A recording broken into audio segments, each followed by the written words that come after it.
Halo, apa kabar kalian semua? Selamat pagi. Assalamualaikum warahmatullahi wabarakatuh. Pertama-tama, marilah kita panjatkan puji syukur kehadirat Allah Subhanahu wa taala. Karena dengan nikmatnya kita masih diberikan kesehatan dan bisa menjalankan aktivitas pelajaran jarak jauh.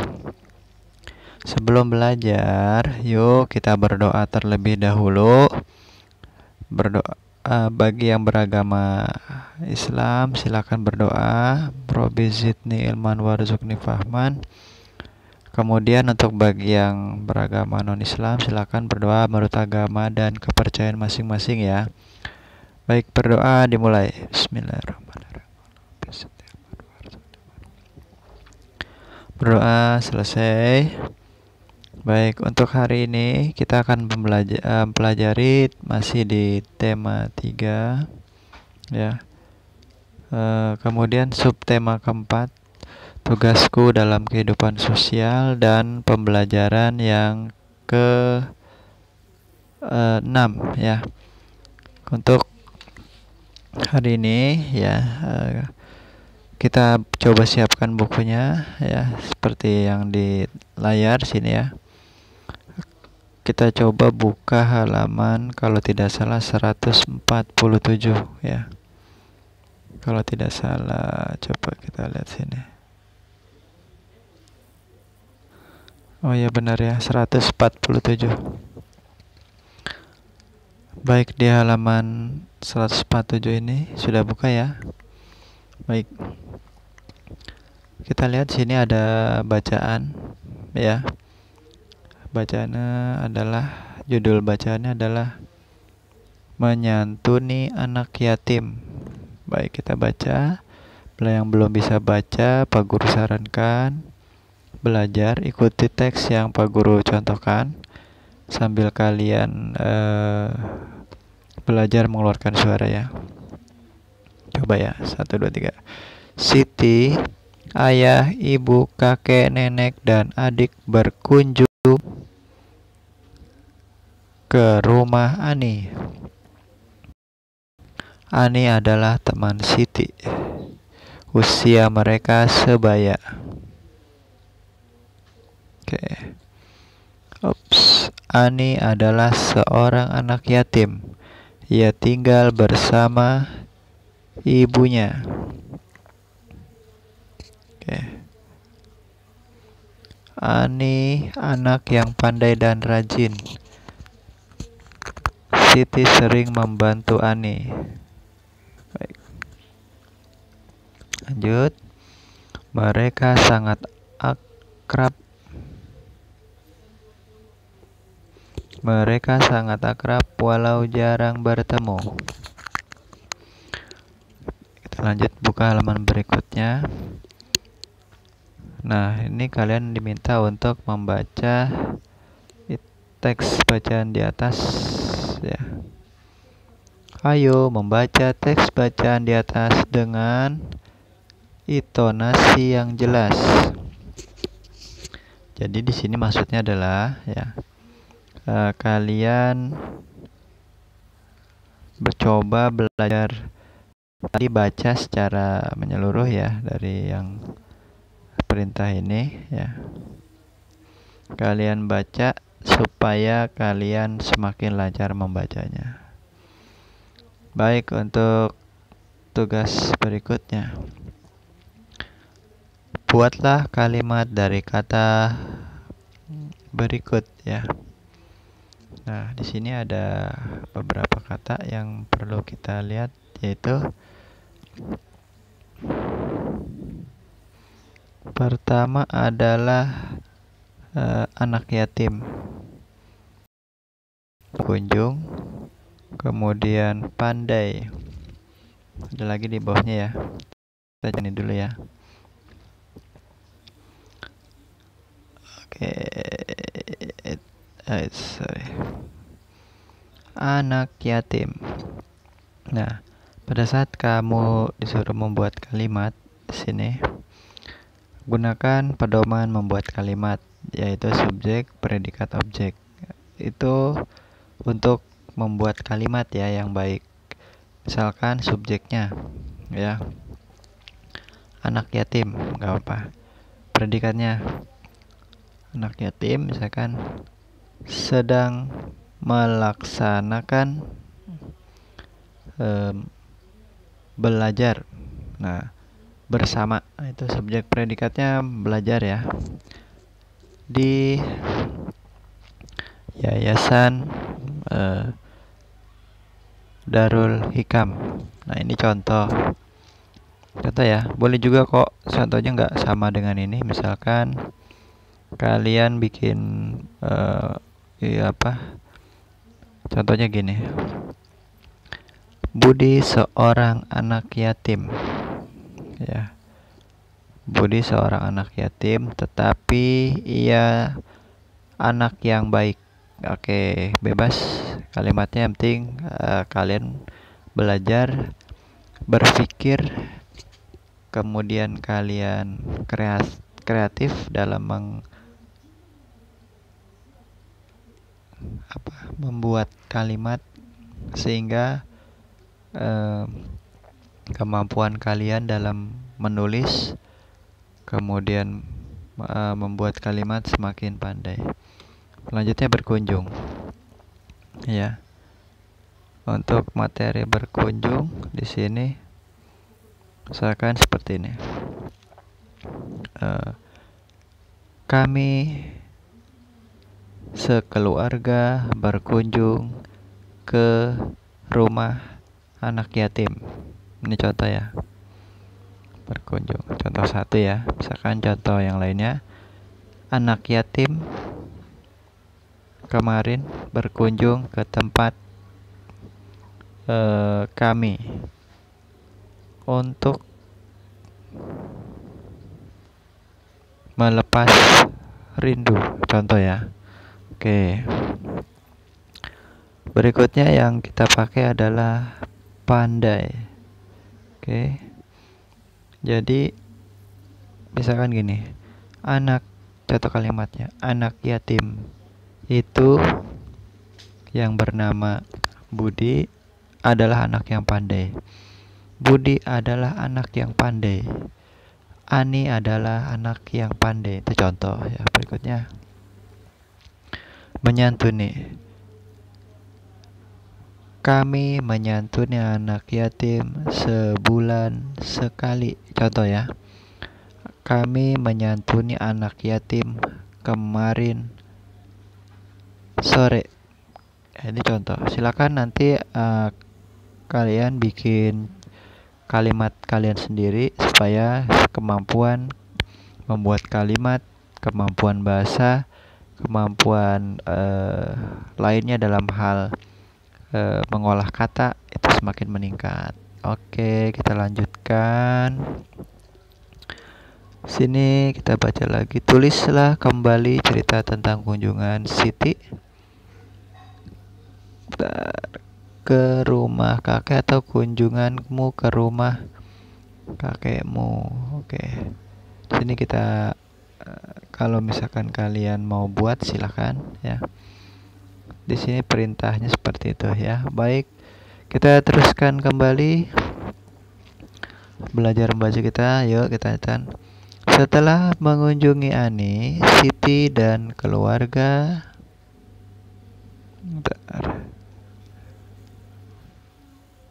kembali ke rumah. Kakek dan nenek sangat senang. Oke. Siti berkunjung ke rumah Siti dan Ali, diberi sejumlah uang oleh nenek ya. Lanjut.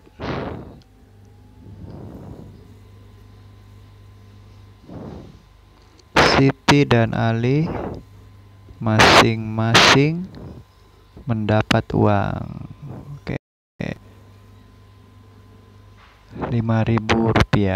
Baik, kita lanjut lagi ya. Di halaman berikutnya yaitu halaman 150, sudah kalian buka ya. Kita baca lagi yuk. Siti dan Ali membelanjakan uang mereka.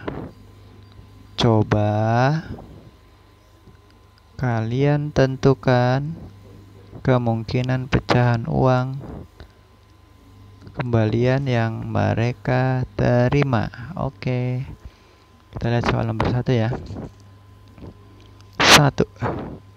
Siti mendapat uang dari nenek sebesar Rp5.000. Siti membeli pensil seharga Rp2.000. Nah, pada saat di sini kalian akan ditanya uang kaliannya. Kalian boleh membuat ya, buatnya seperti apa? Kalian boleh buat seperti berikut ini misalkan. Contoh dicoret-coret sini ya. Oke, sebentar. Kita ambil yang ruang yang seperti ini. Kita ambil, kemudian kita buat sini ya. 5.000 kecil ya, kecilan. Oke. Bentar.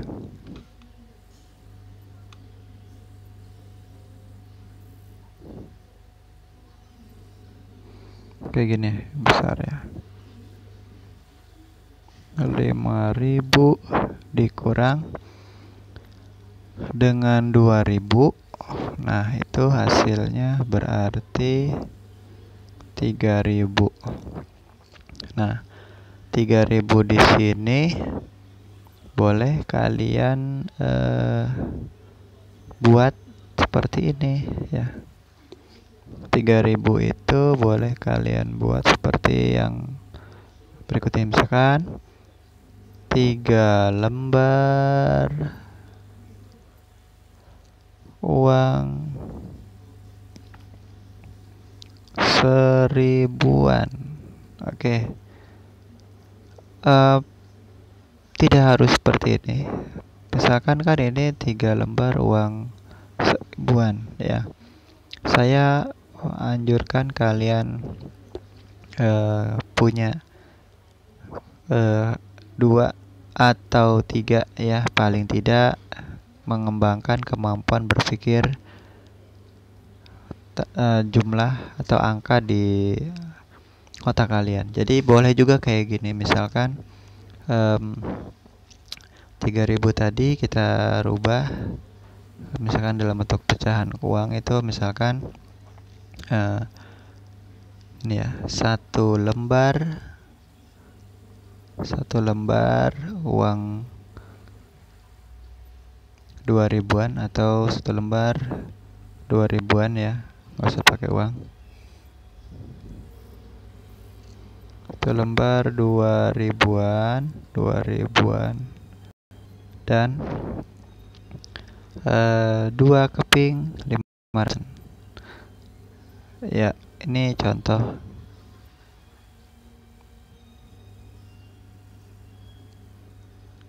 Tapi di sini kalian usahakan lebih dari 1. Seandainya kalian hanya mampu 1 dulu, ya sudah, tidak apa-apa. Kalian yang penting sudah berusaha mencoba ya. Baik, kita lanjutkan nomor 2. Ali mendapat uang dari nenek sebesar Rp5.000. Kemudian Ali membeli penghapus seharga Rp1.000. Berarti kalau kita seperti ini, kita akan kurangi berapa? 5.000 dikurang 1.000 berarti berapa? 4.000 ya. 4.000 dibuat pecahan kepingannya boleh gak seperti ini, misalkan 2 lembar uang 2.000-an. Boleh ya, bebas. Tuh kalian mau ngubah seperti ini, 1 lembar uang 2.000-an dan 2 lembar uang 1.000-an ya. Boleh tidak? boleh ya. Ini contoh nomor 2. Baik, kita lanjut nomor 3 ya. 3. Siti mendapat uang dari nenek sebesar Rp5.000. Kemudian Siti membeli buku seharga Rp3.000. Berapa sih uang kembaliannya? Kita hitung yuk. 5.000 dikurang 3.000 berapa? 2.000. Nah, 2.000 boleh kita pecahkan uangnya ya. Itu kalau kita mau pecahkan uangnya, kita boleh tulis 2 keping seribuan. Boleh ya. Ini hanya contoh. Baik, itu dari pelajaran kita hari ini ya. Kita lihat lagi masih ada sekali lagi, kita baca sama-sama. Nomor 4. Ali mendapat uang dari nenek sebesar Rp5.000. Ali membeli kotak pensil seharga Rp4.000. Oke. Jadi kalau kita tulis, maka 5.000 dikurangi 4.000 hasilnya 1.000. 1.000 kalau mau ditulis pecahan uangnya misalkan seperti ini. 2 keping 500-an. Misalkan Pak Guru saya pengen 1 lembar uang 1.000-an. Boleh. 1 keping uang 1.000-an boleh. Yang penting benar. Ya, nanti Pak Guru coba periksa. Baik, kita lanjut lagi ya. Kita baca lagi ya. Kakek adalah seorang yang hebat. Dahulu kakek pandai membuat prakarya. Dari kakek, Siti belajar membuat tempat pensil dari barang bekas. Nah, ceritanya ini ada Siti ya. Memang ini adalah hal yang dibutuhkan kreativitasnya. Ya, Siti berbicara makanya sedang buat tempat pensil. Nah, kalian nanti coba buat tempat pensil cantik seperti ini ya. Tapi jangan takut, kalian pasti bingung dipandu supaya tidak bingung dengan cara yang disajikan di buku ini. Tapi kelihatannya kalau belum terbuat, ini sebetulnya mudah ya, dari botol aqua bekas juga bisa. Kita lihat yuk. Di sini bahan yang kita mau pakai salah satunya adalah botol plastik ya. Botol plastik, boleh kertas, potongan sisa pembungkus kado ya. Ada lem, gunting, spidol, penggaris, mistar itu penggaris ya. Ya, di sini ada contoh yang diajarkan, dipandu seperti ini. Ya, tapi di sini juga kalian boleh kok membuat kreasi sendiri ya. Pak Guru hanya menyarankan ya, kalau kalian kesulitan silahkan kalian ikutin langkah-langkah yang ada di buku ya. Sedangkan untuk yang memiliki kreativitas sendiri, silahkan kalian menggunakan kreativitas kalian. Semoga kalian bisa berkembang. Oh ya, jangan lupa kalau kalian memotong botolnya, nanti kalian minta bantuan sama ayah ya. Karena memotong botol menggunakan pisau atau cutter nih bendanya cukup tajam. Tapi kalau kalian mau potong ya harus hati-hati tentunya ya. Di sini kertasnya, guntingnya, pulpennya ya. Ya, ini dilem jadi seperti ini ya. Jadi ukuran yang kalian pakai nanti untuk motong botol ini ukurannya disesuaikan dengan keinginan kalian masing-masing, sepantasnya ya. Menurut, kalau kalian nggak bisa memantaskan, silakan bertanya ke orang tua. Nah, di sini ada gunting, ada kain flanel atau kertas yang dia siap digunting, udah siap, dan ada pensil ya. Kita di sini tempel seperti ini, dibungkus botolnya jadi terlihat indah ya di sini. Boleh tidak ditempelkan hiasan kalau kalian merasa kesulitan, tapi kalau kalian bisa menempelkan ya, sana sih bikin bunga mawar dari kertas. Kemudian kita lihat hasilnya seperti tadi ya. Di sini tolong sekali lagi untuk orang tua di rumah dibantu anaknya. Apabila tugas ini sudah selesai, pensil ini bisa kalian pakai untuk kalian sendiri, baik itu di kamar, di rumah, atau juga bisa jadi kalau kalian hasilnya bagus, jadi pajangan di rumah seperti yang ada di sini contohnya ya. Contoh ya, banyak sekali kreativitas kalian yang belum terbuka. Mungkin kalian punya kreativitas hal ini. Sekian dari Pak Guru ya. Sekali lagi Pak Guru mohon untuk pelajaran ini sudah selesai. Apabila ada kata-kata yang kurang berkenan, lebih kurangnya Pak Guru minta maaf. Yang benar datangnya dari Allah Subhanahu wa taala, yang salah keliru dari Pak Guru secara pribadi ya. Subhanaka Allahumma wa bihamdika astaghfiruka wa atubu ilaik. Assalamualaikum warahmatullahi wabarakatuh.